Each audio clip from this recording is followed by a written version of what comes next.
Hello, everybody, and welcome to I Hold Shift's channel, where we will be giving you coverage of Tespa Collegiate Invitational, because we're here, and they didn't want us to be, but we're doing it anyway, so, whatever. We have Humber versus Tamu, and my name is Proper, hosting this bad boy. Joined with me is the laughing stock of Visions, and I Hold Shift. We got Marco losing his pure marbles on production today, and, well, fellas, we're in for a great day now, aren't we?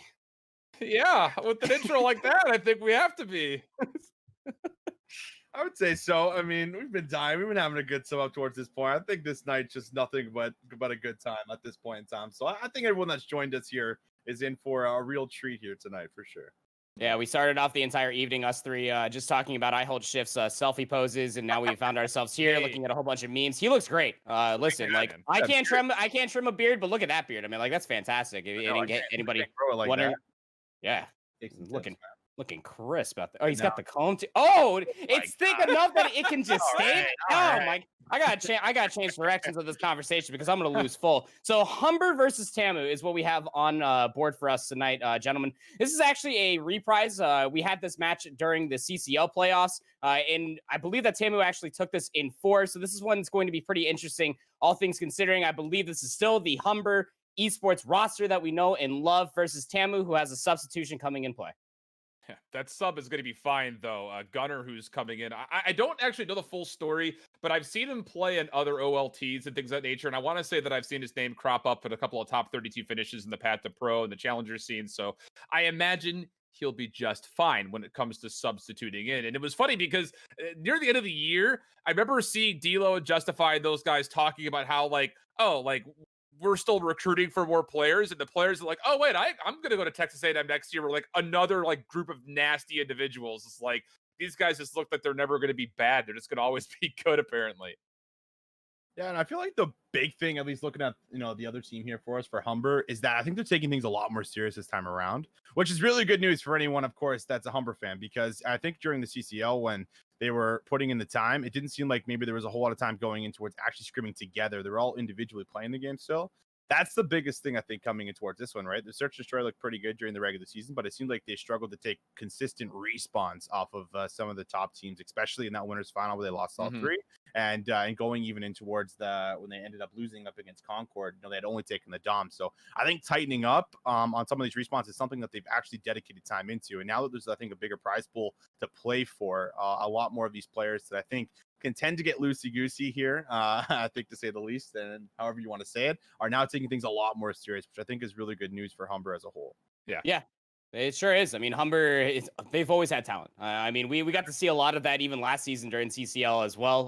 There's always that bright moment of opportunity for these players to always rise to the occasion. And it just warms my heart to be able to see that Humber, they don't lose the passion. I'm sure that Papa Stents of the CCL is very happy for any team not to lose passion. But, here we find ourselves against a matchup to where things could get a little bit haywire. I mean, when you're dealing with Texas A&M Maroon, you're still dealing with a fantastic roster. You still have to worry about D'Lo just all up in your grill. MP5 meta or not, this player is absolutely nasty. Whether or not you caught anything to do with this previous weekend from the New York Subliners event, I think that that's something that you definitely have to be aware of.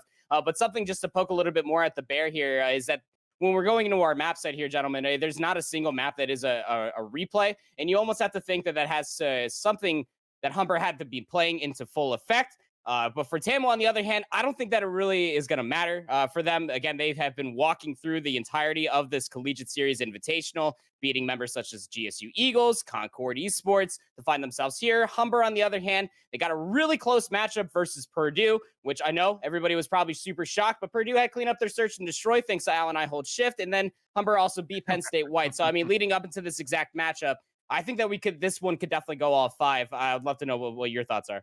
Yeah, I think that at the end of the day, it really just comes down to, has this Humber team been putting in the time as a full 5? I think, since the last chance qualifier was announced for challengers, and the fact that there's going to be 32 spots to fill when it comes to the amateur finals in each region, obviously you look at players like D'Lo, he's going to be safe. He's going to auto-qualify because he's on one of the best teams currently in the challenger scene. But for the Humber guys, they've kind of danced around of yeah, we're playing challengers. Well, maybe not this week. This might just kick them into that next year, like Visions was talking about. This Humber team did not have the easiest run as it came through their CCL playoff. They lost. They had a close opening 3 games versus Arkansas on their opening run. Remember when we saw them like, oh snap, like they might lose to Arkansas. They weren't able to get past Lebanon Valley all that easily. And then they had that barn burner reverse sweep versus Penn State White before they really kind of kicked it up into another notch. You don't have that time to warm up with this Texas A&M Maroon squad. They will come out and hit you from right outside the gate. So if you're not ready to go immediately for this Texas A&M Maroon squad, you're probably just going to get rolled over. There's not going to be a chance for Humber to set up a 3-4-5 reverse sweep win here. You're going to have to come out and hit this hard point or on the ground running. Yeah, I think I do agree with you on that. Is the fact that every time we've seen Texas A&M Maroon, it seems like whenever they do have that hot start, like you look at the second series they played up against Concord, and it's like, all right, they started off real good in map number 1, and they kind of just rolled with that going through the rest of the series. So I think that's why this first map here is not only important to take for Humber, but it's also I think important to show that all right, we've also fixed up some of our patches within Respawn, which, like I said before, has been I think one of their big downfalls when playing against some of these top teams. So Search and Destroy, I think naturally a lot of these players like just have down. Like you think of Cushpoint, you think of somebody who's played with Illy, was playing tens with some of the pros at the beginning of the game when they were learning Search and Destroy, and I have all confidence in him in particular. He plays very similar to actually Zuma, especially on the smaller maps with opening with First Bloods and things like this, and everybody else I think is just solid behind him. But that's why I think this first map is going to be very, very important. But the alternative is like, what are they looking to do for as far as their meta, right? Because we just got a meta shift that happened, big change that just came in. So like, how is this going to affect teams that have been playing one way for such a very long time? Like, is that going to affect some of these players that maybe have not been putting in, essentially the same grind they would with a team that they are looking to run in towards the challengers scene? So I think that's really the biggest thing that I have for as far as a question mark. Will this favor something like Humber for as far as running an extra couple of ARs on towards the map, or is it really going to slow them down that they're not going to have the same amount of pressure to break kills, which was I think a big problem that they had before was coordination and really being able to make the right decisions at the right place, right time. So things like this, I think, is the only thing that's going to be a little bit scary for me. And I mean, we're going to find out very, very soon to see how much it's really affected them or how much it's helped them. Well, the other thing too is there has been conversation over the last 24 hours that maybe 10 millimeters could be back again. So we don't even know like if the players have agreed to use it or not to use it. So I'm actually interested from that meta standpoint to see what is going to be played with. I think from here on out. Yeah, how many ARs are going to be coming to the table? Is 10 millimeter going to be in the socket for those MP5s? It's exactly what I was going to be bringing up here as well. But you can see the bracket on screen for you, exactly what we were all alluding to for some of the tasks that were asked for a lot of these teams to be able to get here. And for Humber and Tamu, I mean, I'm not totally surprised that they would probably be meeting here if you were looking at this bracket before any of these matches kicked off.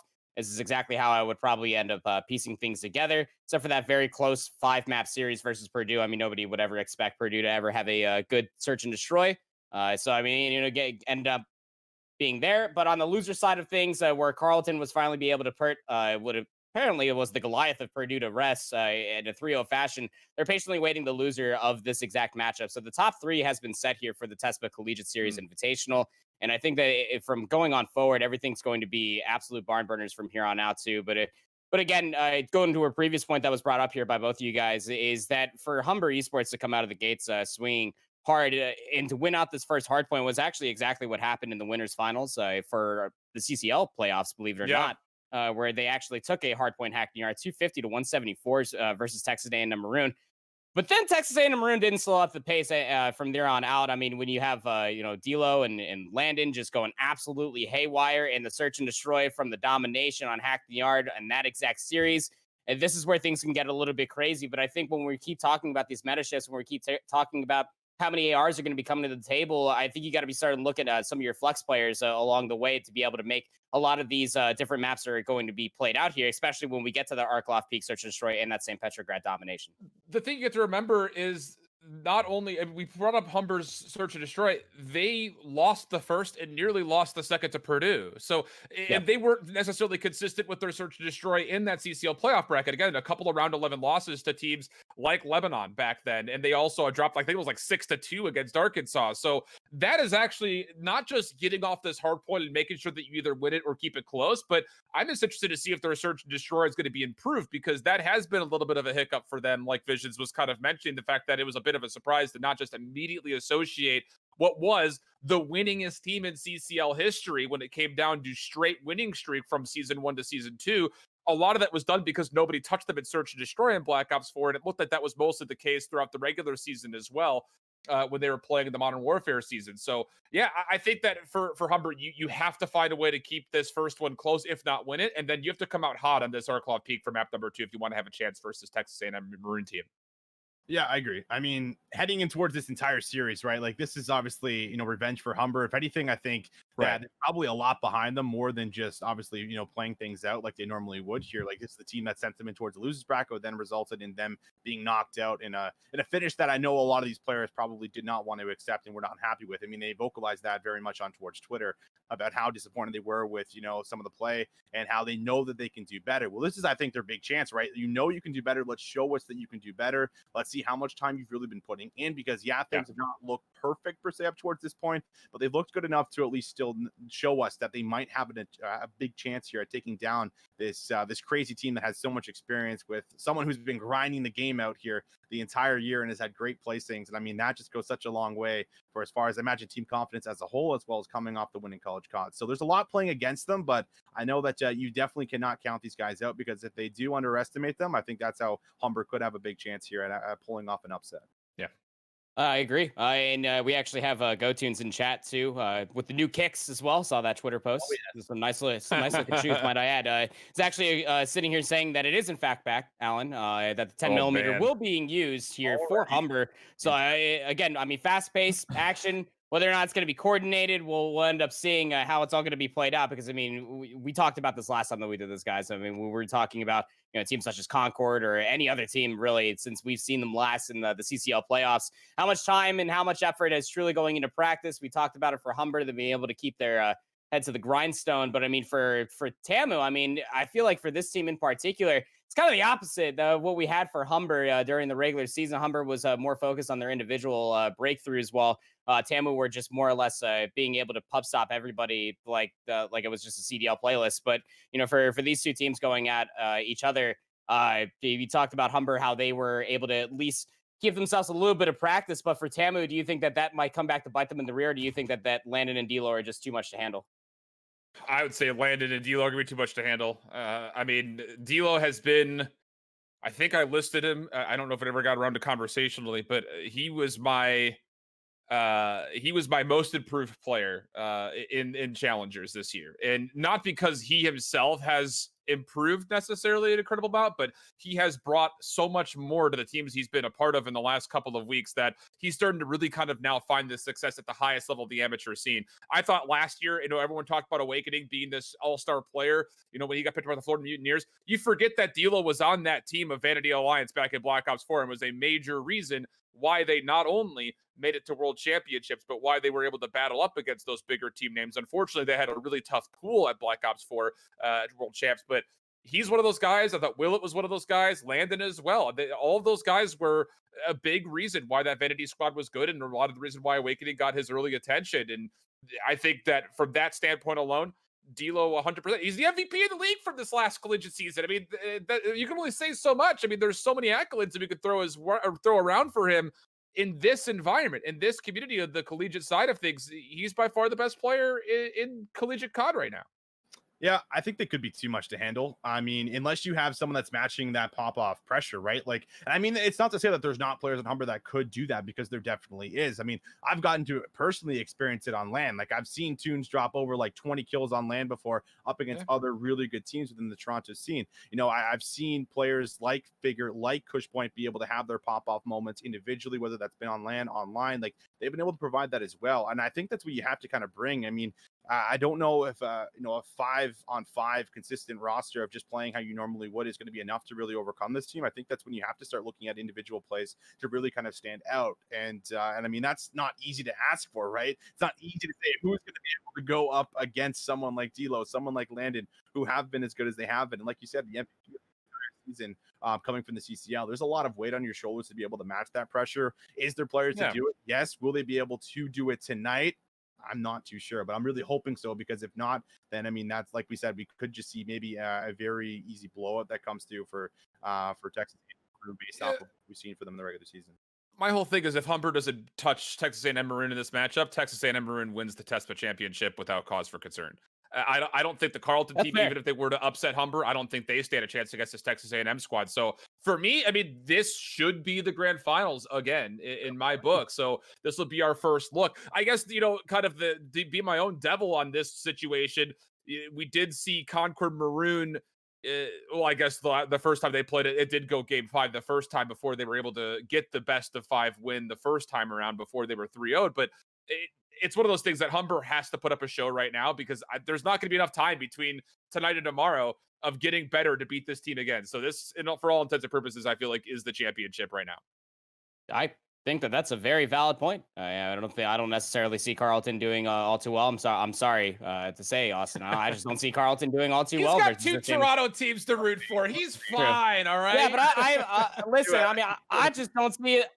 I don't see either of them doing well against this Tamu squad. Like I'm gonna put all the unbiased aside. Like I'm not gonna lie here. I'll sit here and just straight up tell you that this squad of Texas A&M Maroon, they're shining way too bright at this point in time. Even for Gunner coming in from Luke, it's not like Luke was the outstanding player of Texas A&M Maroon. That's why we had D'Lo as the MVP from our previous CCL season. I mean, combine that with the rest of the roster from Landon or to join these two. Yeah, it's going to be really, really tough for Humber to be able to deal with. But I mean, I'll sit there and again, I'll play my own devil's advocate, much like Shift, and I'll sit there and agree with Austin at the same point in time that Go Tunes is absolutely nasty. We've seen Coach Point through 2 titles now being able to have the break pressure that they're able to bring for this Humber squad. And it's just going to have to come through in full force here versus Texas A&M Maroon. And for anybody else wondering, we're still waiting on a few, I believe maybe just one player to join up inside the lobby. So now everybody's inside the lobby. So all in, chips all in. So we're gonna have to see if they switch teams, says Marco, and we can get this matchup underway from you for you. Because I'm not gonna lie, although I could literally sit here all day and just meme and make my producer Marco just laugh his jocks off. I know that my 2 co-casters probably would not necessarily have a good time with that. So when we're thinking about this as a whole, just as we're waiting for this, let's just go straight predictions here, guys. I literally got nothing else. Alan, who you got this? What's the map count? A&M 3-1. Okay, awesome. So I don't want to get blamed. Put your heart on the line. Put your heart on the line. What's the map count, brother? I think that Humber actually can take the series, and I think it's very unlikely that they do. But I think that they can catch a lot of people by surprise. I think there's a lot of individuals that are really unhappy about the last time they met up against this squad, and I think they have a lot more to prove. I think there's a lot more hunger than just winning this Tespa Cup. I think there's a lot to prove to the collegiate scene as a whole here within Call of Duty that they are actually one of the top teams and one of the top schools here within 2020. So I'm gonna say Humber in 5. I think it could go to a game 5. I mean, this is going back to the old meta, so it's a bit of a risk for as far as how their practice has been the last couple of weeks. But I think I got some confidence in Humber to really show me something. And this is not only because I'm a Canadian, but it's because that I think there's a lot more on the line for them. For as far as hunger wise and wanting to win and prove to everyone that they got it. Look, half of me wants Canadian college to win this too in a Canadian based tournament. So I mean, I'm right there with you.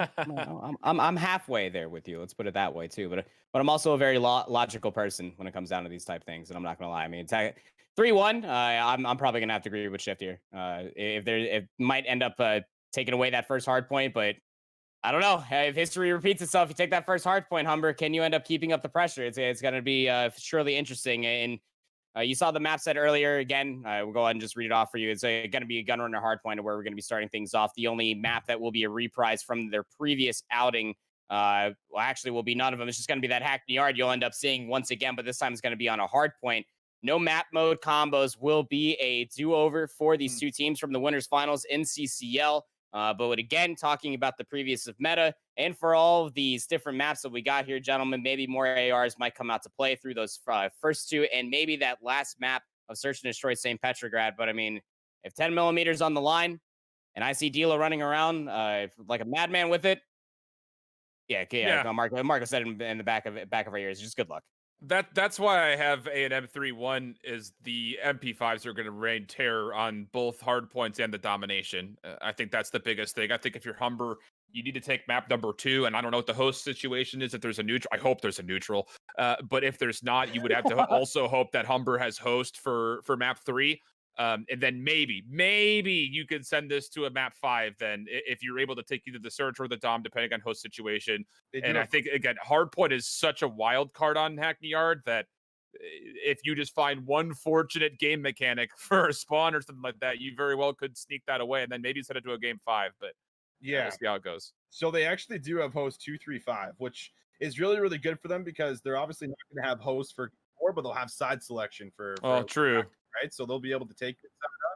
So I think there's definitely a lot of things that could work out for them based off of this host situation and this map set. But again, I think they have to show really in the opening first map on how it's really going to come together for us.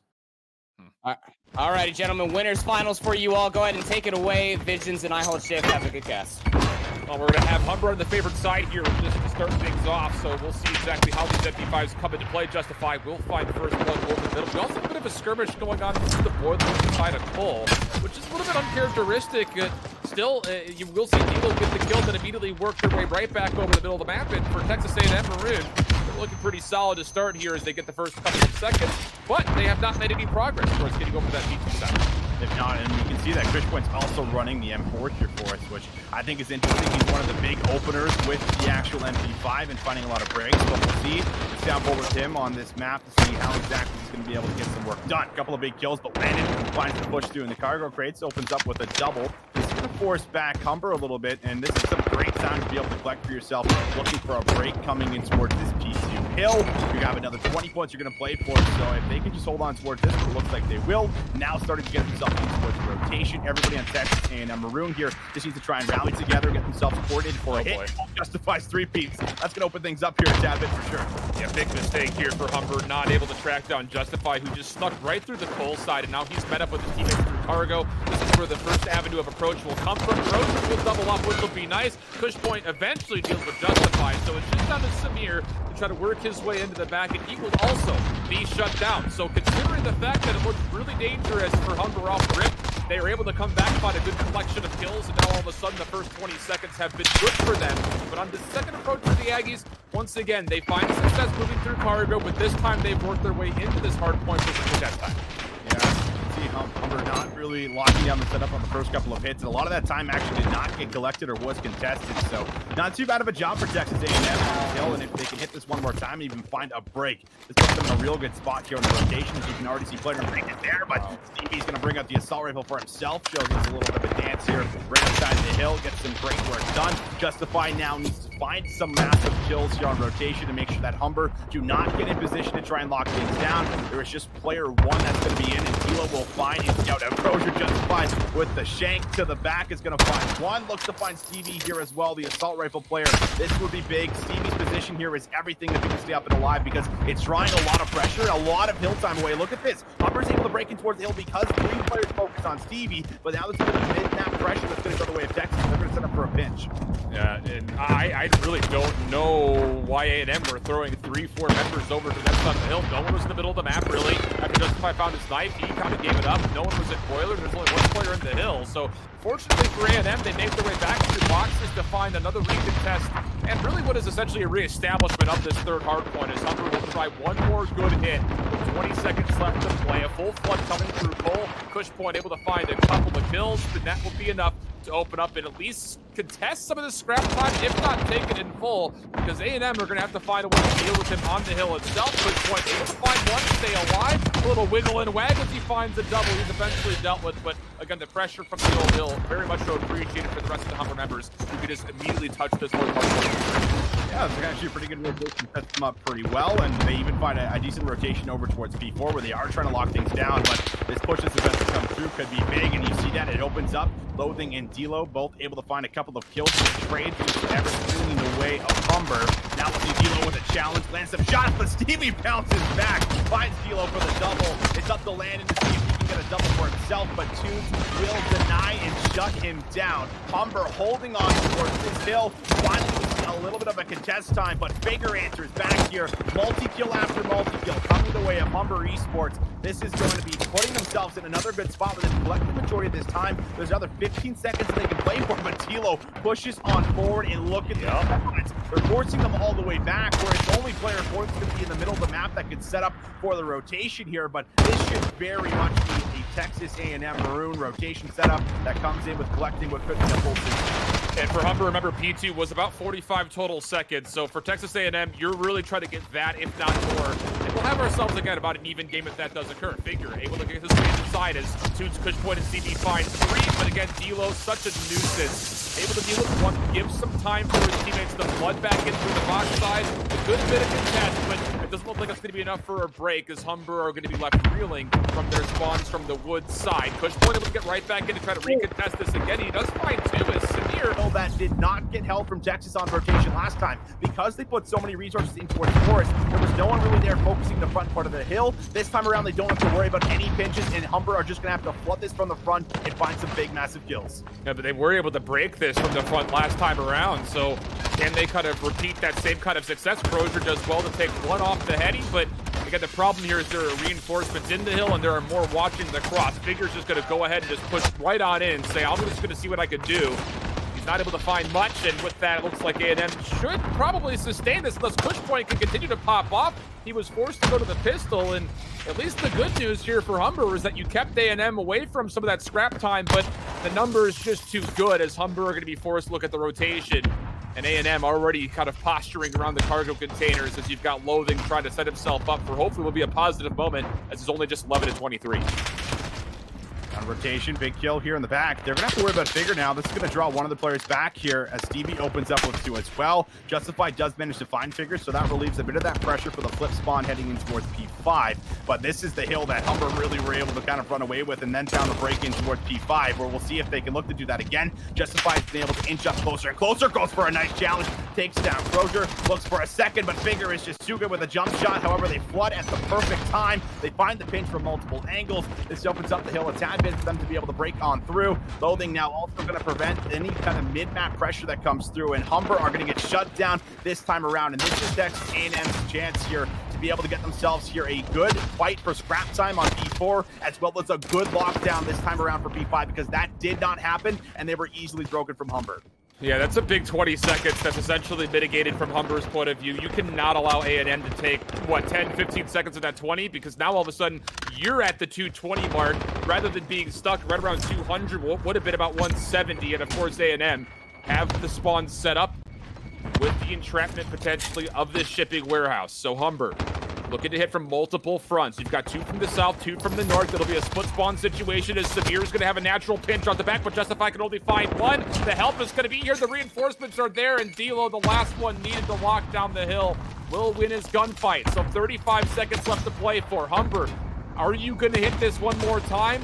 And do you do anything else beyond that? Kush Point finds 1, 2, and Crozier respond with some of their own. That's going to be a 4-on-1 on hill. D'Lo doing what he can. He finds 1, goes to the knife, nearly finds the second, but he will be shut down. A&M cannot allow this time to come through, so they have to find a way to recontest and find a way to break.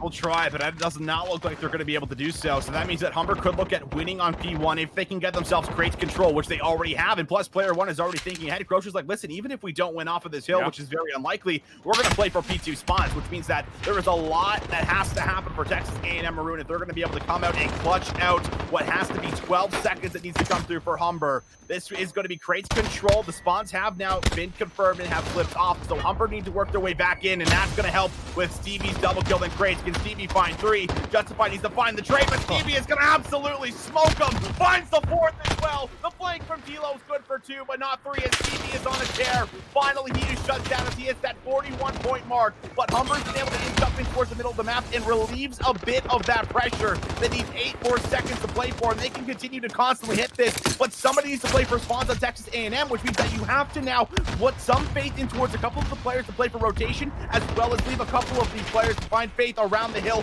to clutch out on top. They're doing so at the moment here, Shift, but it's still coming down to the wire. Evie continues to find kill after kill. He's 45-23, 249, 250, surely gonna come through. Humber, all he had to do was set foot on the Hardpoint, and they do just that before P1 turns into P2. 250, 203, and Humber Esports able to do exactly what we said they needed to, either contest or even better, take map number 1, and they're able to do it. Man, there was a lot of really crazy plays in that one. I mean, 45 from Stevie, dude. Unbelievable. It's just slaying out. Remember, Kush Point had the very good first start there off the beginning of the rotations where he found 23, but the fact that somebody was able to kick in afterwards after he slowed down a little bit and cooled off is just such a massive part of Humber finding success and closing up that map. Yeah, D'Lo also dropping 40 kills to no avail. I mean, again, Shift brought this up in the middle of it. I mean, D'Lo was just being such a nuisance, but can't capitalize on being such a nuisance like that. You're only really sitting there just waiting for your setups. You're just allowing Humber to get so much free time on hills such as 1, keeping things scrappy through 3 and 4, and just fighting break after break. Fantastic work from Humber Esports, just being able to put in work. I mean, you saw it through a multitude of different times. I mean, Tunes on 5, Figure through P2. Cushpoint was also there as well, and then you cannot just go unnoticed. I mean, Stevie just went on an absolute tear. I mean, what a monumental first map that we just had in between these two Goliaths of the teams too. But I mean, again, it's still looming in the back part of my head. This is it's such a reprise of winners finals that happened. It was a little bit more of a blowout then. It was a 250 to 174 back on Hardpoint Hackney Yard during the winners finals between these two teams. But I mean, you got to be able to keep the momentum here, fellas, because I mean, for Humber going into Arcloth Peak Search and Destroy, this could really come back to bite you in the ass. It's one of those things that I don't know if we've seen Stevie ever have a performance like that. I mean, again, we didn't get a chance to watch Humber in the regular season at all. We only had a chance to watch them 2-3 times in the season. It was all playoffs that we got a chance to watch them. But Stevie absolutely lit things up. And again, we weren't sure what things were going to look like.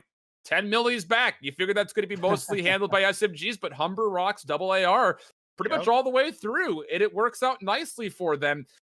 There were a couple of mistakes here or there, really, for both teams. I think pacing things kind of, again, providing a little bit of elusiveness for both squads, especially considering maybe that was because they were playing with different metas, different weapon loadouts, things like that over the last couple of weeks compared to now. But overall, the fact that Humber was able to control space in the middle of the map as much as they were, with 2 ARs especially, gives me a little bit of hope that this Arcloth Peak actually very well could turn up in their favor, is pending that Stevie and I think it was Kush that played the other AR that could just essentially lock things down and open up space for the rest of the boys.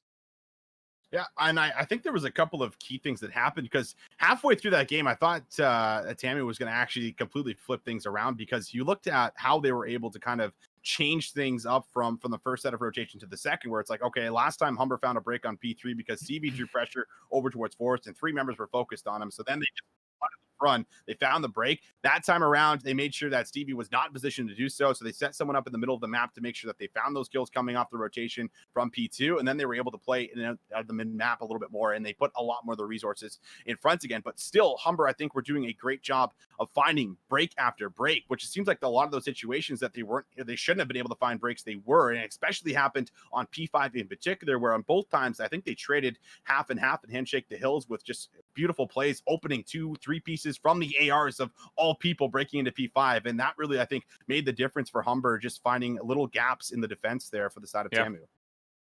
Yeah, the M4 presence is certainly felt here. I mean, meta changes galore. 10mm is here, but the M4 is still a very strong weapon to be playing with in double AR setup, especially for maps like Gunrunner. If you can end up drawing attention, like we were alluding to there, Austin, when you can play in the forest, and Stevie was able to draw the attention of 3, and then you just have subs rolling in through the coal mines, things can get absolutely devastating. Yeah, I mean, it's also a misread. You're not wrong that you can't just be dedicating all of your resources just to be able to take 1 AR down inside the forest. But I mean, still, when you're talking about Arcloth Peak here, gentlemen, when we're thinking about this as a whole, do you think that this is the time in place that we're going to end up seeing something, maybe not necessarily the long-lasting gentleman's agreement, let's wait for a sniper pick across the trench, that we just end up full-on aggressing through the middle of the map past those missile launchers? I mean, if it's anything for Humber, I think just keeping up the pace from here on out just might work out in their favor.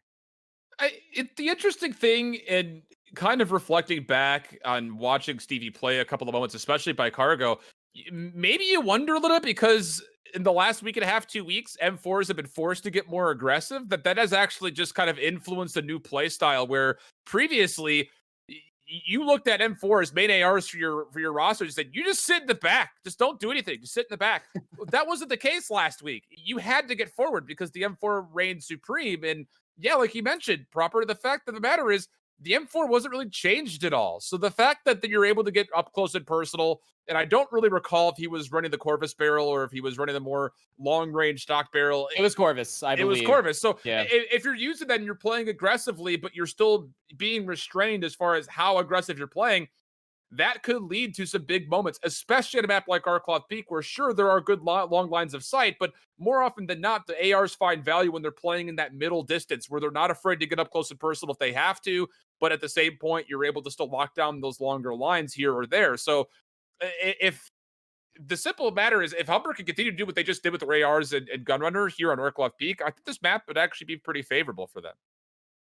I think it's going to be favorable for them. Also, I think that there's a lot of play callers on this team that are able to make some of those big shot calls, which Orklov Peak does in some cases come down to, and making those little quick rotations and things like this. So I think we'll look at Humber to maybe even run away with this one. But obviously, this I think has to be a map that Tamu take, because if you go 2-0 up for Humber, I think that just gives you so much momentum.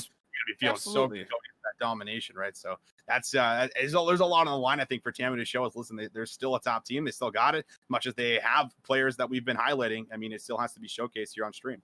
Look, Visions talked about this a little bit before we hopped into map number 1. That was actually just done on Tamu's host. So, I mean, going over towards Humber's host here on Search and Destroy, things are going to have to heat up for Texas A&M Maroon. We're going to have to see how it all plays out. Humber leads 1-0. Austin Allen, go ahead and take it away.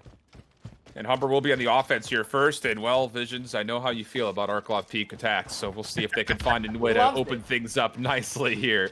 Stevie, again, like you see with the Corvus barrel, looking to get a little bit further forward here. A couple of nades going over the top of this broken building, but it doesn't look like many of them are connecting. And is that an early smoke that I saw? Maybe it was just the embellishment of what was a stun or a concussion. And it looks like Crozier, maybe there was a smoke actually put down, because Crozier's already just ran his way right up forward towards the bomb site. He hasn't started to plant yet. Now he's going to feel like he's safe enough with reinforcements to get the bomb down. And A&M are just playing this really slow. Dilo sniping from the backside of Hostile, and there they go. All the kills from the patient spots of A&M will come through nicely. The last one left alive is going to be Figure. Figure not going to land some good shots there. He's going to be tagged up.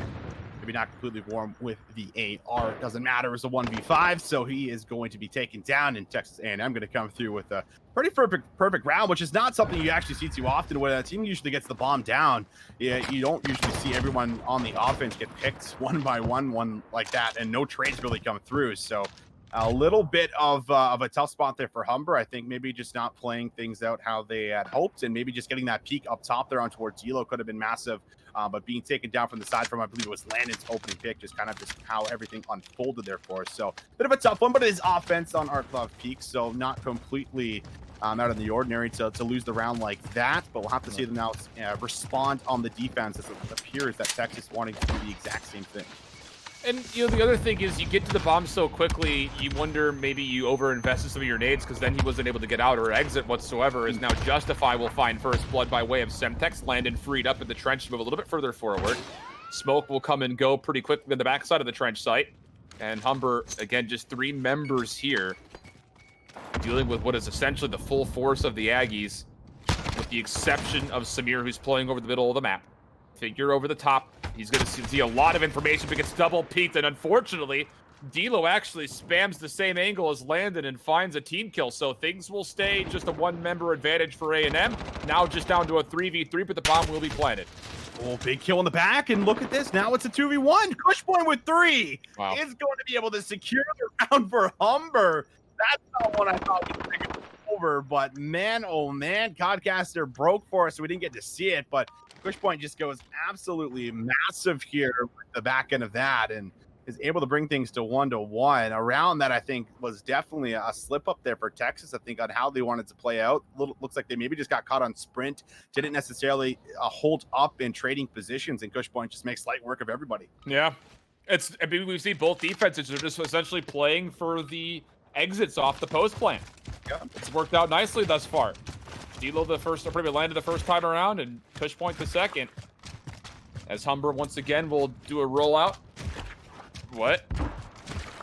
Well, Cush must have taken a smoke class on accident, I would have to imagine.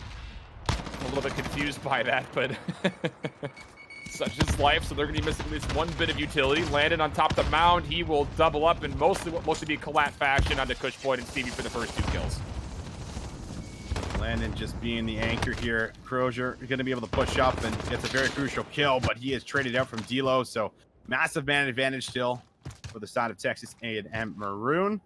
And how is Tunes and Figure going to play this? There's not a whole lot of time left, so if you're going to make a rotation, you would almost have to make that now, and we at least do see Figure trying to work out through the middle of the map, where he could find a couple of kills, but Loathing's there, and now it's all Tunes who's going to be able to grab himself. One actually grabbed. Wow. And now a 1v4 situation got a lot easier as he's tagged up from Justify. He's pinned. He challenges. That's Loathing for the third. this could be a 1v4 for Tunes. He's got 20 seconds left. He still has Justified down low, and now he has all the time to make a move, and it looks like the move is going to be made over towards B Allen, where he's going to have a free plant, and I don't think Justify is even going to worry about moving at the moment because he thinks he might get pushed, so Tunes is going to get a free plant.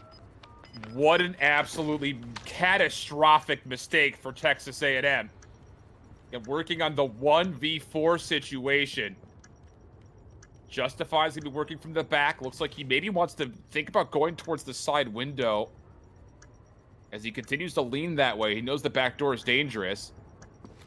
No dead silence. Tunes is gonna hear this. Door baited. Now Justify's in. The big question is, when does Tunes leave this position to check? He can still hear him stomping around a little bit, so he's got time to play. Justify's looking to bait it out, and here comes Tunes from behind. The timing, though, it's not going to be good. Tunes just unfortunately challenges a fraction of a second too soon, and Justify will salvage what should have been a much easier round.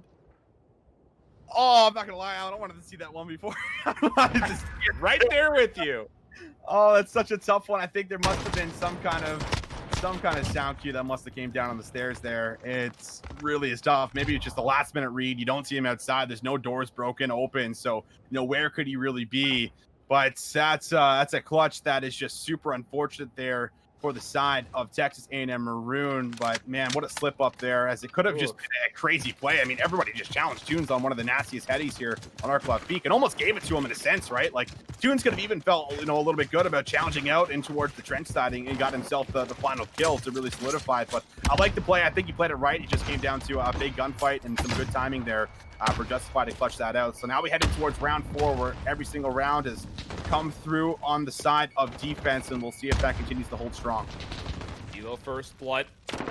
Really gets responded to. The trades back and forth leave us with an early 3v3. Landon looking for an angle at range, but again, he's just not really able to see too much. And boy, it's one of those situations that I feel like maybe there is a bit of over-investment as far as the utility early, because how many of these positions are easy Semtex kills, you would think, or at least to shrug them off the angles, but nothing left. So now it's going to be a 2v3 for A&M. No bomb currently in hand, as you see it just over to the right of both Samir and Landon. Semtex concussion, neither of them going to find anything, so now it's just down to the raw gunpowder. Can you find the kills? Cushpoint streaking forward, able to find one, and good help from the rest of Humber to find this second. We'll stay 2-2 in the rounds. 2-2 in the round. Defense still so good. And, when are teams now going to start looking at changing things up and going over towards B? I actually personally think, B is so much easier to execute on, in my opinion, for as far as what you're looking to do on this map. You think of this map historically, and there's always at least 3 members on the left side of the map when attacking from the offensive side. They're just stacking around A because it's the easier map, or rather the easier bomb site to be able to actually get yourself some good power positions in on the defense to lock down kills. But B is just so much easier to execute on. You just got to bait and switch, get yourself inside of the B house, and if you get control of the B house, man, it is so hard to go for a retake, especially when there's a lot of assault rifles out, which there typically is, because it's the players rotating over from the other bomb site to get themselves in towards the site. And well, it looks like they are going to listen to my call here. Humber's going to change things up, but there's a big kill that just goes through. They can't make any kills happen, and now Humber looking to go for the take inside B. And both smokes that were used for Humber were over the middle of the map and over towards A to try to bait. So this was actually a completely unconcealed hit. Stevie able to find the trade at a Crozier's trade, rather. But D'Lo, he's playing right behind the bar, looking for an exit, and he's going to hear this trophy go down, but the peak timing is not quite there yet. Now eventually gets an opportunity. So for Cushpoint and Figure, you got Figure from the front door. It'll be Cushpoint from the side window. D'Lo does have a trophy to put down, and it might be worthwhile, to be honest, because this is a very easy spot to get naded from.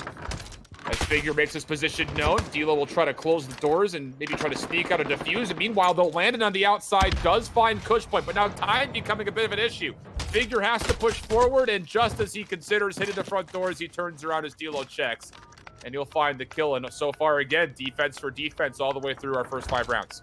Man, I think he got a bit of a sound cue, and that's what turned Figure's head over towards the right. If he honestly just wins that gunfight right into D'Lo up close, I don't think there's enough time to be able to get towards the bomb to get that defuse. So it's just another real unfortunate moment, but a really good peek from D'Lo. I mean, he closes the doors in the situation, right? And it just kind of relieves all that pressure of going for that defuse there and opens up for a good play and a good pinch to come in the end. Elo wins the gunfight, brings it home, and still every single defensive round going to be won. But I at least like the change up here from Humber going towards a different bomb site. Whether or not that's going to hold true for Texas A&M Maroon is, of course, up in the air. But it looks like with the way they're going, they want to keep on trying to get themselves in towards A. So we'll see if really anything happens to change up on this approach. Well, watch yourself here. You got two Aggies that are making their way over to B.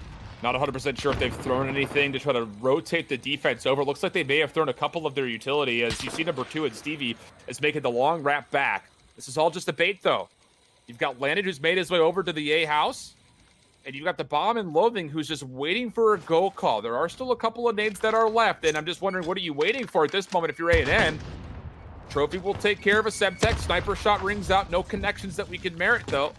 So now Justify feeling like he's got to be the guy to start making his presence forward, but as soon as they want to hit the trench, a really well-placed Semtech from Humber will scout that out and put a pause to it. 38 seconds to play for in the round, and A&M has made very little move towards this A-bomb yet.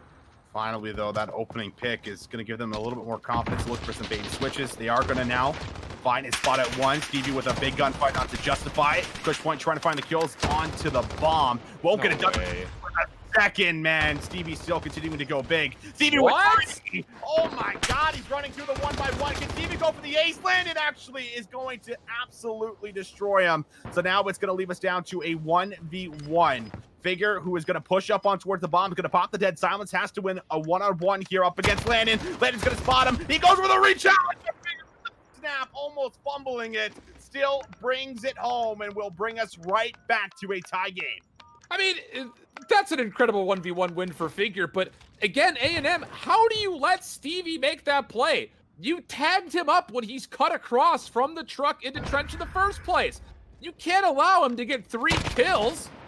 I mean, you had him tagged. You should have the information. It should be an isolated pick. Use your utility to get that instant opening. And they allow Stevie to find 3 incredible 1v1 situations, essentially, back to back to back. There is no double challenge, based on what I can tell from the minimap. And that's just another catastrophic mistake from A&M, but this time it actually goes to punish them. So 3-3 we go. As again, Humber is just barely able to hold on to their defense, but the big question mark for both of our squads is, what are you going to do to find a successful attack? Yeah, that's really the question, Alan. It's been all defense so far. I mean, it's a pretty big trend, of course, with this map and how things tend to be, but finally a first blood that comes through. They're going to opt into attacking this B-bomb set again, which they do have an avenue to get in here pretty freely. There's nobody that's inside just yet, but that could change very quickly for us. And Crozier with the bomb. Might look to drop the rock. Pushpoint finds one more. Stevie finds D'Lo. There's a lot of good players out of the mix, and now it's all up to Landon here in a 1v5. Finally, it should be an offensive round that's going to go over. Apparently, just don't challenge Stevie anymore. I mean, from what he was able to do in the Gunrunner Hardpoint to what he's been able to do in the last 3 rounds here, it's been the Stevie show. So now Landon caught in the 1v4. He knew there was a player behind him, and just as soon as he tries to make a push to contest the bomb site, he gets dealt with. So like you mentioned, a first successful round for Humber Esports.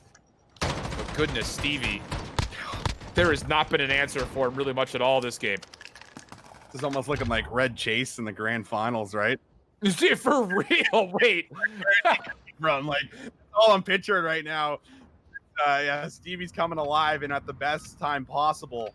But what is Texas going to do here heading in towards this offense? I have not been very, very happy whatsoever with their A pushes, and it's been off the back end of a lot of fumbles, like you had touched on last round, where they're having numbers advantages, but it just seems like it's either Pushpoint or Steve who have both come in with 3 pieces. That has just completely changed things up. So we're going to opt in for yet another attack over towards A. Tunes opens up with the first blood. This could be a second blood, and now this is just going to be bad news bears. It's a 3v5 already early in towards the round.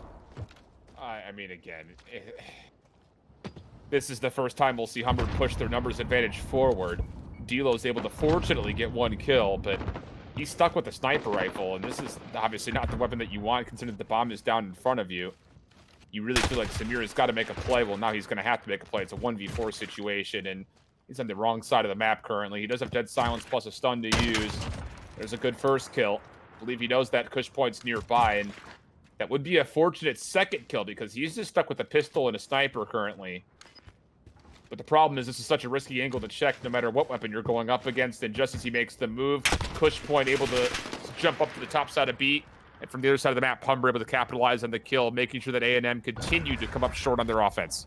And this is such a good spot for Humber to be in. They take back-to-back rounds, but they go in towards an offensive round where they've now attacked B twice. And I actually think that this is going to be a time that Texas A&M Maroon are going to now force more resources in towards the left side of the map. So I think the perfect call right here would be to actually make a fast rush play right in towards A and open up the site. I mean, it's a Hail Mary, but you have a little bit of cushion here, right? Even if you lose this round, you go back on towards the defense where you've won every single round here. So I think playing off of a risk for the side of Humber could be the play. And they do now bring the bomb at least towards the left side of the map. They might be doing exactly, I think they might just be listening to me in the live feed. I got to check the Discord here, Alan, because everything I'm making up for a play call here is exactly what Humber's doing. Whether or not they do it extremely fast or not, I think it's going to be the big question. But it seems like they are going to take things slow. However, I do like the play because there is 2 players inside of B, and if they can find some opening kills, they can get themselves in towards the site here pretty aggressively. Well, watch, they know Landon is over here close to that mound as, again, the trophy was dealt with quickly. Landon isolated for a first kill. Beautiful job done here from Humber.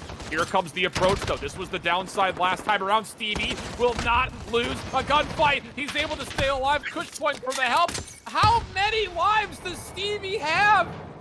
He's making Proper's cat blush a little bit. He's definitely got more than 9, I'll tell you that much. And now all of a sudden, Stevie with the bomb in hand. Cushpoint continuing to find kills. It's just down to Loathing for a 1v3. And, well, the chance is not that high here. 25 seconds to play. Humber making sure the bomb site's completely clear. And Loathing has actually made a good rotation, making his way back to the middle of the map. If he could find the bomb carrier, it would be a good start. But he's not able to do that as Humber go up 2 maps now, 6-3 here in the search. Man, Humber played that search and destroy so beautifully. That, like, the exact play calls that I was calling at the start of the rounds is exactly how I would have played called those situations. It was just so well done. They changed things up towards B at the perfect time and towards the middle of the map. And once they win that first round over there, it just changes it just completely on how Texas A&M want to set up on their defenses. And it draws more pressure over. They find a couple of those big picks. It opens up just on towards that site. And they finally break through A, where Texas A&M, they had found no success on offense that entire map. And they kept trying to brute force through A. And just on multiple occasions, they were just getting 3-piece and just absolutely giving and gifting away rounds.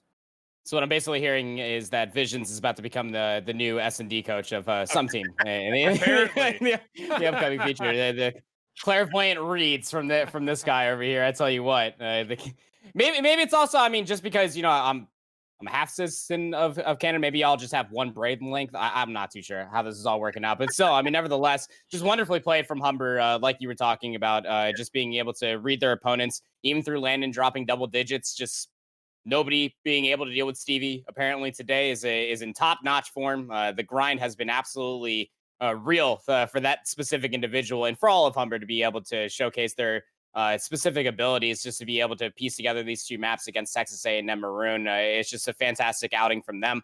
And just most importantly, I just got to make sure that you know, Shift, that when you talked about my cat blushing, I was literally sitting here petting him. So it was weird.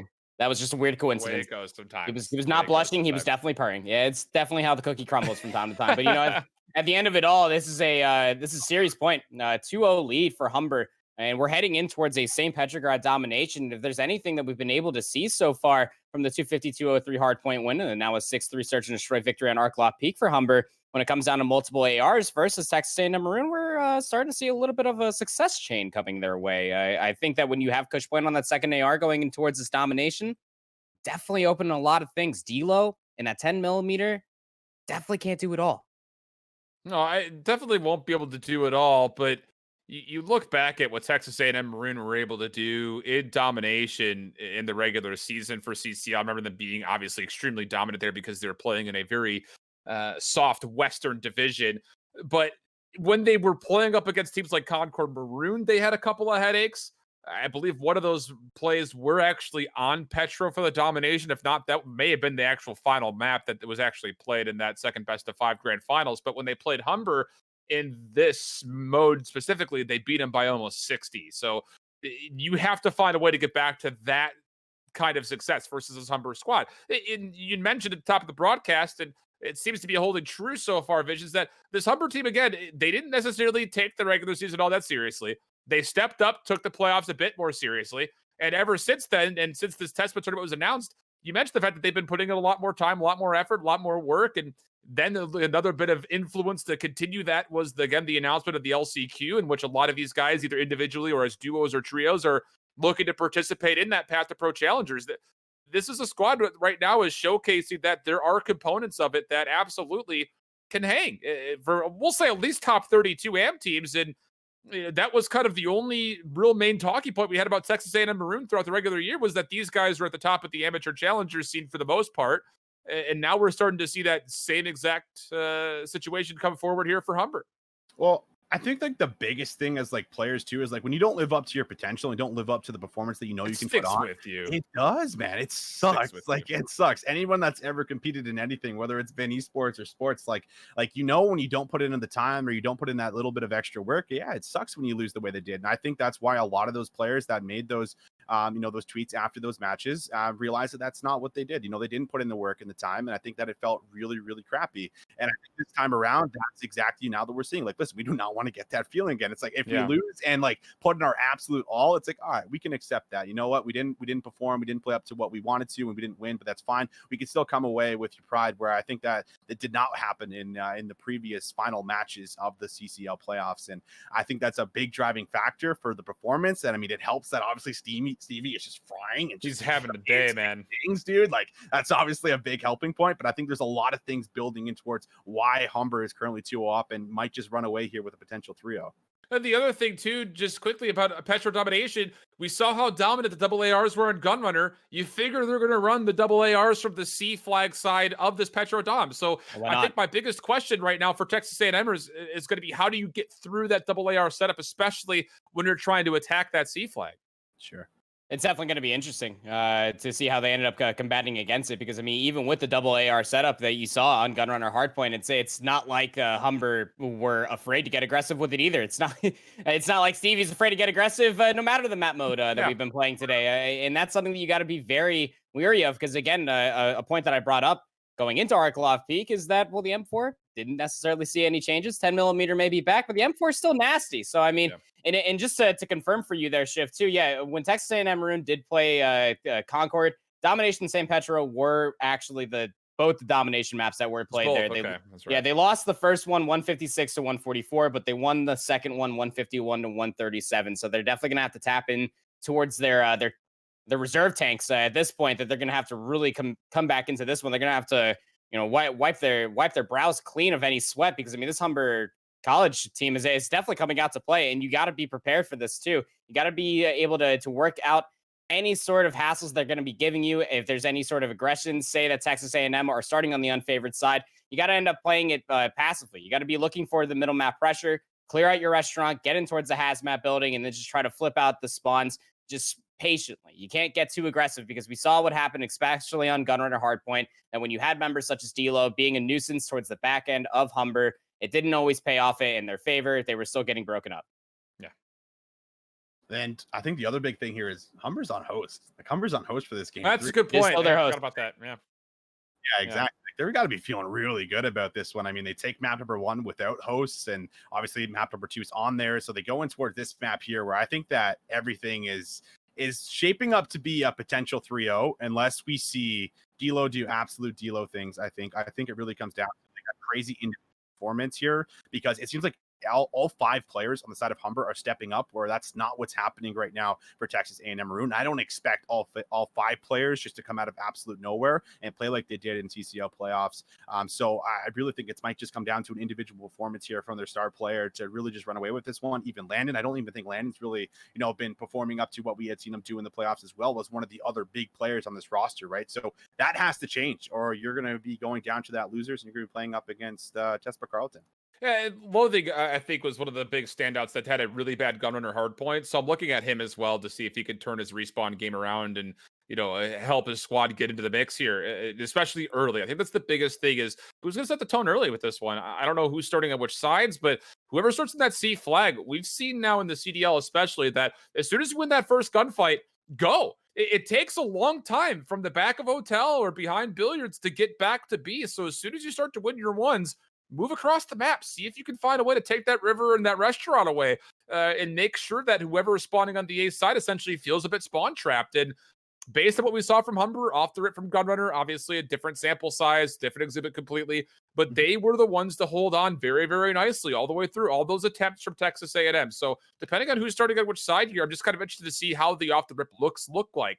Are they going to be playing straight for something cheeky to try to get an early C flip? Or on the opposite side, from the C flag, can you find a way to get that early A neutral that we've seen a lot of CDL teams, the Atlanta FaZe showcased that this last weekend at a very high level. As soon as you win those gunfights, there is nothing stopping you from hitting through river and trying to get an early influence on that A flag. That's how I always feel when I watch St. Petro Domination. I sit there and ask myself, what would the Florida Mutineers do? What would the Florida Mutineers do in this exact situation? Actually. Yeah, no, it's legitimate. Like, all jokes aside, like in that exact time where you are finding those kills in the middle of the map, C or A side, what do you think that they would end up doing with it? Those kills are so influential. Find 4, find 5, press on forward. Be an absolute nuisance in their back end and just make them always second guess on where they need to be. And hell, even if you have to go the Atlanta FaZe route and you pull out low engagements like Major Maniac and you're just sitting there anchoring out the C flag, screw it. Do it. Right. Because that's exactly what's going to end up winning you out the map for any domination as well. And what's even scarier too is when we were talking about the top of this broadcast, I mean, Austin said this was going to go in 5. Me and Schiff both agreed that this is going to go 3-1 in favor of Texas A&M Maroon. This practice Humber College is looking so damn good today. Stevie is just not cooling down anytime soon. And I don't think St. Petro Domination is going to be the place that is going to be the definitive point for Stevie to not drop another 40 plus. This is going to be, I mean, maybe. I mean, like at this point, 40 on Domination. I don't know, man. That's not happening. That's not happening. Look, you said 3-1 in Tamu's favor. I'm not believing a single thing that's coming out of your mouth anymore. I think it's definitely possible. If Stevie drops 40, I'm gifting 10 in his stream. There's no chance he drops 40. Clip it and ship it, Jack. Clip it and ship it. Not happening. Not as an AR, dude. He's going to be Caesar Sky in this. He's going to be sitting in the back. We'll see what he's able to do here off the start, as it looks like someone from Humber is actually missing. So we'll continue on that conversation point. There's no way that Stevie as an AR player is going to find more than 40. I disagree. I'd be willing to bet he doesn't. I'm willing to bet he doesn't break 20. 5 gifted if he breaks 20 kills. 5. Clip it and ship it. Clip it and ship it right then and there. I mean, like, listen. You said what would Caesar Skies do? When was the last time you saw a main AR break 20 kills on this map mode combo? Pretty sure Skies did the last time that Florida played this map. Yeah, but that's because Awakening picked up the main AR, and that was going to be my point too. So you sit there and ask, what would Skies do? Well, I mean, Skies would just pick up an MP5, and be like, yo, you got an M4, right? All right, I'm off. No chance, dude. That hard to drop 20 as a main AR, dude. You're lucky to get 20 interactions as a main AR in this map mode. Dude, all right, I totally disagree. Like, I'm gonna tell you why I disagree. So, like, first off, we've seen 2 standout performances come from Humber, and if Humber keep playing the same way that they're playing, which is using their ARs to provide pressure for their subs to get up into the positions that they're doing, then I think that it's not impossible to say Stevie just gets top restaurants, Stevie just gets top hazmat, is able to do crazy things, lock things down, move up, get positioning, move in then for the spawn trap that could end up happening over towards P1. You lock down the bitch street, you move over. Like, it's all positioning. I mean, yeah, sure, it's very, very unlikely. Maybe that, I mean, he's probably not going to drop 40, I'm going to be honest, Andy, but I think there's a chance that he can drop 20. Like, if he keeps playing like he did, he dropped 45 kills in the Hardpoint, man. How many times? Let me ask you this question. How many times have you seen 45 kills be dropped within like the CDL or I'd have gutted a Hardpoint by an AR? Never. Like, exactly. It's possible. It's possible. We'll see what happens. 5 gifted if he breaks 20 kills. All right. There it is. Wait, was it 10? You're going no, it was if he breaks 10 40. for 40. 10 for 40. 10 for 40. All right. Well, we'll see. He is getting aggressive off the start here, but it's not a good start as he does get first blooded by Landon. As from the favorite side of the map are the A&M Aggies, and with these couple of opening kills, they'll have a chance to at least set foot on the B flag, but not convincingly enough to fully influence it, as you're seeing Humber Esports coming from the Riverwalk side, doing a nice job cleaning up the rest of the kills, and now they're actually be the first ones to try to stack this B flag for early capture. And looks like they should end up coming through. That's almost a big win from Tunes, but Justify very importantly, takes him down so that he can move up now in towards top hazmat. Pushpoint off to a pretty decent start here with a couple of opening kills that allow them to get this B flag. If they could find a couple more, they could even maybe look to press on forward, where Figure finds one. Justify still needs to work a couple of kills here, but you're almost relying on your subs now to find something. A couple more trades come in. That's a big double for Justify, but once again, the restaurant control from Humber is coming out on top with the trade, so they're off to a fantastic start towards map number 3. And a lot of these kills that we're seeing from the Aggies are just turning into too aggressive of plays. Right there, Justify, yeah, he gets a double kill. You say, damn, Justify, that's awesome. But he hits that B flag when no one else is around from his squad. So not only does he just get the 2 kills and then immediately fall, but he actually gives up the window completely, forcing a teammate to rotate in. So A&M getting a little bit maybe too frisky with a couple of really non-influential kills at the moment, as Humber are starting to make their way across the 50-yard line. Loathing gets a bad spawn over towards Billiards, so he will actually be able to go for the A neutral, and as he gets the neutralization, he'll have 2 other teammates spawn around him. So a 1v1 for what the A flag will look like, and A&M will get this, and that's the only bit of good news, because Humber have officially flipped the spawns around as they will take the C flag back. Yeah, what happens around B here is really going to be interesting. Texas A&M Maroon need to find a couple of big kills, and that's a great one there onto Figure to make sure that you maintain control of restaurant here. But the flip has now come in, which means that water side should be controlled here for the side of Humber, and they could use that to push out through the middle of the map just like this as Stevie opens up with a kill. Now they're going to double stack this for B. There's only one player that's playing for a flank, but they're picking this up so beautifully as Figure finds this kill on towards the side, coming right out of P1. This is going to allow them to have even more control here. They find the flip just about 2 minutes in towards this first side of Domination. Toons is opening up with doubles. They're maintaining control around the middle of the map, and Humber is just looking like a totally different team from the CCL. Yeah, and again, my player to watch to see if he was going to be able to improve from the Gunrunner Hardpoint, and Loathing has got a 2-6 start. Not really having a good time as you see him. He's actually the top restaurant. He does find 1 pick. Here come the rest of the Aggies. They try to help this push over towards the middle of the map. And Loathing is going to be shot from a multitude of different angles. Fortunately landed, and Justify will clean up around the restaurant. So he should be able to make a play to get over here towards the objective. There is still a trophy to deal with. You actually see it. It's right next to you.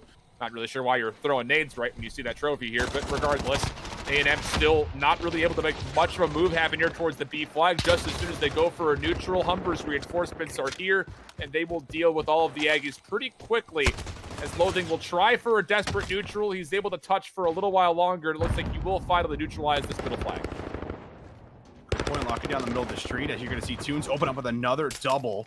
This man's having a really good first side here. 12 kills in. Seeing if they can get themselves B. It's a good slide, but Toons takes down his teammate, and it's going to be Crozier who actually finds Landon. So B secured once again. Everybody from the side of Texas A&M needs to be able to push and flood out. Pushpoint's locking down this top right area, making sure that no one's going to be able to peek from the restaurant here, and that's really been, I think, the big control. The ARs have been getting posted up here a lot earlier than Texas A&M. They really just haven't had a good time to be able to get posted up because they haven't had any real mid-map control, and now Toons is going to find another double. 14 kills for him. Just an absolute beautiful start in towards this first side where B was just about to go over, but everybody is just slaying out, and this is just going to remain control of this 2-cap, but there's a small opening around C where we will see that kill go over to make sure that they do not lose their home play. And honestly, I'm actually really okay with the way Humber is playing this. Not only because they get the flip, but from this C side, they haven't really played too aggressively to try to get an A neutral. And I agree with the call because you don't need to get an A neutral. You spawned on the A side to start. So the fact that you've got a nice solid CB hold for what was the majority of this first half, it looks like you're going to exit away from this first half at right around the 35 to 40 point lead here, which is incredible, pending that this B flag doesn't change hands. Again, for Humber, you just play the macro game. Say that we just had an incredible A side of the map. All we have to do is make sure we don't have the exact same thing occur to us when we start on the C side, and we take a 3-0 here in the winners finals. Couple last ticks coming in. Stevie actually didn't be on the flag for that last tick. Might have been able to get it, but either way, 37 points. That was on bad side for anyone that happened to pop open the stream. Well, welcome. Humber's up 2-0, and this might just be a 3-0 sweep right underneath the rug here. You're going in with a massive lead into the favorite side, and as long as they can just do exactly what they just did, which was just pouring pressure in towards the middle of the map, not allowing Texas A&M Maroon to get set up with their assault rifles and not do the exact same thing with their subs, getting in towards, hazmat building, looking for OEs, then this is going to be a 3-0 for us, Alan. Looking like that. Again, what is the opening strategy going to be here for Texas A&M? You're hoping that you've got some kind of a trick up your sleeve here when it comes to how do you instantly flip this C flag. D'Lo's trying to make a play at the middle of the map. Cushpoint is here to help beat him, though. Landon justify 2 kills. And again, if you're A&M, get this B flag first before you do anything. You find those kills over the middle of the map. Make sure you secure this. Cushpoint only able to find 1 kill, so that surely should be an A-B hold, at least for the opening attempt for A&M. Now the question is posed. How do you get your way over to the C flag? They weren't able to do it at all in that first half after they were flipped out. And again, you can see the spread for Humber. They've got a lot of members focused on this Riverwalk to make sure that if any hit's going to come through, it's going to be through the middle of the map on this tram central side of the map. Yeah, flooding through the whole side here on River.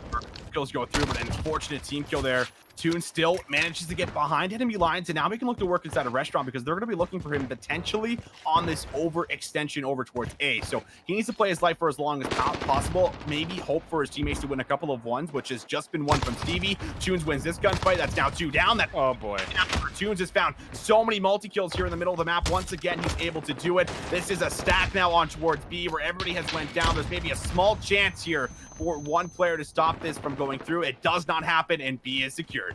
And you can see A&M, the way they're rolling out of their spawns, a couple members through middle, a couple members through Riverwalk, they're never really truly coordinating a hit to clear out the backside of their spawn. You absolutely need to clear these players up, or if you get the spawn by hotel like Landon does, maybe you make the call saying, forget about the A flag, let's just try to send a player all the way through, but Figure is able to find 1 kill off of spawn, looking for a neutral. He wins a second. He's got a third right above him, but Loathing eventually wins the gunfight and will make sure that this A flag gets retained for the Aggies. But this has been an absolutely punishing first and second half here. Really just, okay, let's just say it. It's been a really punishing map here for the Aggies as they have found no success at all so far here yet. And they're fighting for their mid-map control, but it almost seems like they're going to need a flip here if they're going to somehow take control. It's so hard to hold, this A and B setup where they are going to be able to get this for maybe a small moment. A big kill up close and personal, and that will be another couple of members down. It's all up to D'Lo, but you cannot rely on D'Lo to do it all. Even though he's dropping 14 here, nobody else is really having that standout game. You look at the subs, Figure 19 kills for himself. Toons is on 25. Like, where did 25 kills even come from right now? But he is just doing it all at the moment. It's been off the back end of a lot of multi-kills coming through, and these multitude of kills have just resulted in B pretty much being in control. There's a small glimmer of hope where we are going to see 4 down here for Humber. It's not over yet. They could push things out, so Humber just need to hold on towards their C flag where they do get a bit of a flip, so we will get the trade on towards the map here potentially unless Crozier can do something heroic. All he's got to do is stay alive. He's going to do us one better. Almost gets the chance to get the second kill, but D'Lo will not be bested this time around. It will be a CB hold here for the Aggies, but underneath 2 minutes, and we're looking at a 33-point gap differential. It means that you absolutely need some neutral. Even better if you can find a triple cap. Landon can't quite sneak through into the archways, so it's going to have to be on Loathing, you feel like, to get involved. Him and Justify are over towards the restaurant side. They're finding a couple of kills. Loathing now with a double. He's doing a nice job of staying alive, but the Aggies honestly are just moving way too slow across the map. You've got to go now, and hope that somebody who spawns up either by old P1 or behind C can lock things down, and this is the best attempt that we've seen yet. They've cleared the Riverwalk, and they've got 2 members looking for a neutral, if not a full cap here on the A flag. Yeah, this is actually not over yet right now. This is a scary position for Humber to be in. They need to get control of their home flag where it does get neutralized, so there's a lot of extra points now coming in on the board, and everybody is still spawning right by P1, but Stevie with a crucial win onto D'Lo is going to secure the home flag back over. So it's going to be just under about 20 points here, separating both of these squads. There's 55 seconds to play for, so it's still very doable, but you have to win some gunfights here around A, and they're trying to do that, but this is just going to allow Humber to be able to post up, win some one-on-one gunfights here up close and personal, but as I say that, a couple more go down, and they just need to stack their flag, but they're pushing on through. They have a chance to get on top of A if they can stack it. It's going to come down to another big play from Toons to the back here. He has to win this gunfight, but there's so many members that are flooding on in that it might not be done, and now the neutral is secured. The domination might come in, and they might make the comeback happen, Alan. This is dangerous for Humber because everyone kept funneling back towards A. Finally, we're getting Stevie to make a play over towards the C flag. All you've got to do is get a neutral, but Loathing, he's actually here to potentially win the gunfight. Stevie does turn up on top, and it was getting close for a second, but there's not going to be enough time here unless Samir can find 5 kills. He finds 3. Is he going to find the full neutral and secure? It's not going to be in time. Only 4 seconds remaining, and Man, I'll tell you here, this one's going to go down as a close one, but both teams are fortunate to see the scoreline be what it is, because at the end of the day, Humber was playing way too reserved. You got a couple of spawns inside that shipping boxes area. Everyone just funneled back to A when all you have to do is neutral a flag. Just take one flag. The fact that they were so hard committing to getting onto the A flag was almost a major mistake. And on the other side, for Texas A&M, you were too slow when you found those kills in restaurant to move from B to A. Everyone was still kind of holding their positions. All it took were 5 more seconds, and that could have been either a draw or a lead flip. But, well, both teams make small mistakes, and Humber, I would say, lucky to still hold on to that one, considering how the end of that game looked. Just 3 kills away, Stevie. Told 3 you kills it was away. break 20. It was getting pretty close, man. I'm not gonna lie. Like, I was sitting there analyzing the entire match, but I was also just sitting here, just keeping a close eye on Stevie the entire time. And I just Austin, here you go. Listen here, Alan. yeah, actually, yeah, that's fair enough. Here, Listen here, Alan. If the end of that map didn't go the way it did, he probably would have. Honestly, I think that Humber just got into panic mode in the last 2 minutes of play, and they're just like, listen, we just need to hold on towards our flag here, guys. That's all we got to do. We'll close things out. We got this in the bag. Wait, they just pushed through. Oh my God, they're triple capping us right now. And there was actually, I think, a really, really key moment that happened around the C flag where I think it might have been Crozier actually who won a one-on-one gunfight. I think it was on towards Loathing where he got the neutral off, and that was enough to buy time to bring and draw a couple of members back on that side of the map, where that could have been just numbers you could have put right in towards the A flag, right, and maybe get a better setup around it, maybe secure it a little bit faster. It's hard to say. So that was probably the save game, or the big, I think, save there for the side of Humber to make sure that we didn't go to a 4th map. Yeah, I mean, it's one of those things that the game really should not have been that close. I mean, that was almost the most dramatic comeback of domination we've ever seen. I mean, outside of what, Butler Purdue, maybe that was like the only other one from CCL that kind of stood out, and that was also on St. Petra, if I'm not mistaken. But it's one of those things that, like, if you're Humber, you need to go back and rewatch those couple of seconds, because as you continually spawn in the shipping boxes area, you cannot just go right back over to A every single time. Because once you make that play, you're essentially sitting there saying, we're okay spawning behind billiards and we're okay spawning at P1. Every time you make that rotation, as you keep spawning P1, you never push through to the C flag. There's only one spot that A&M are going to spawn, and that's around the C flag, or if not closer towards the Riverwalk in between C and B. That's just one of those things that you have to be aware that if you're going to be okay continuing to go from boxes to A, that the game is going to keep spawning you there, because you're holding the south side of the map in your control constantly. You need to push over to a different angle of the map if you want to flip the spawns around. And again, you've got such a huge lead that, like, when you've got a minute and a half left and you're up by as big as you were, you just play for a neutral. You just be a pest. It doesn't matter if you just all hold on to A. Just get A flag. It doesn't matter what it is. Again, I mean, I hold shift through 2 different times that we're doing this, so you don't even have to buy this package. He's right here. It's free. He's right here. Go back in the VOD.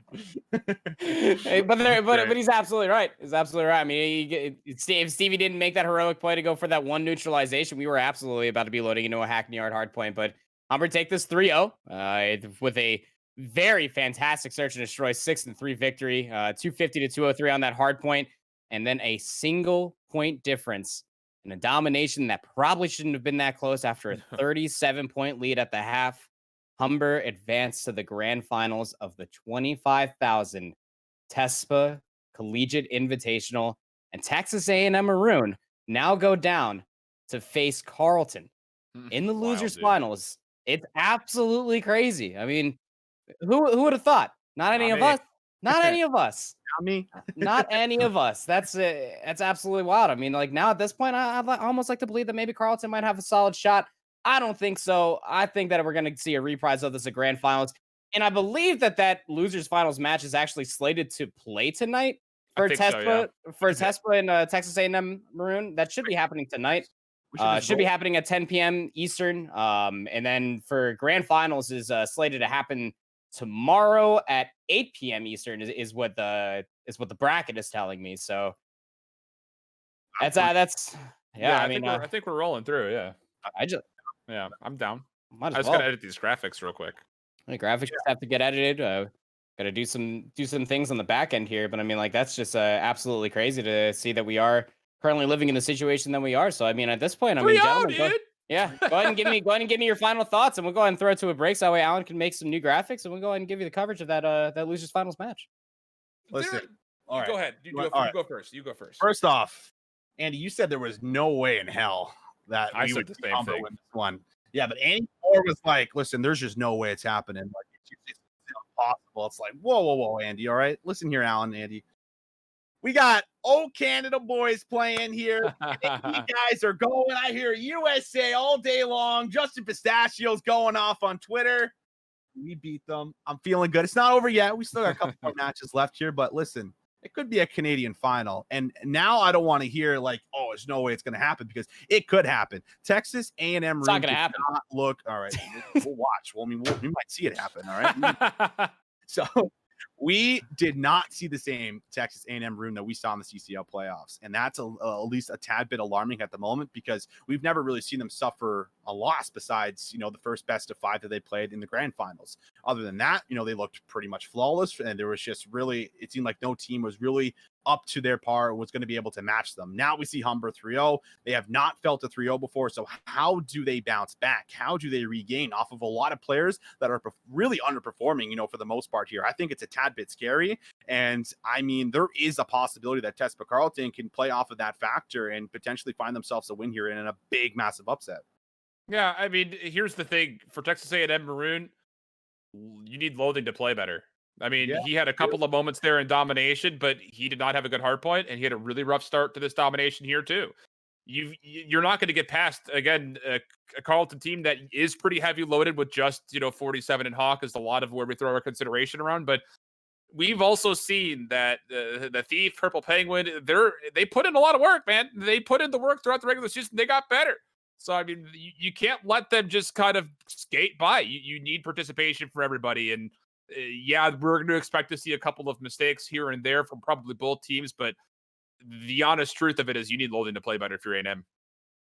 There you go. You just need Loathing to play better forehead. At the end of it all, we're going to end up seeing whether or not that could actually come to be in the losers finals. And like we said, we're going to go ahead and try to stick with this all, see if we can get some coverage for the losers finals in this Tespa Collegiate Invitational. 25K on the line for these teams and to battle it out, to go back and face Humber. Texas A&M Maroon are going to be looking for that run back in towards grand finals, but definitely looking for a Canadian grand finals as Austin. We have a split desk here.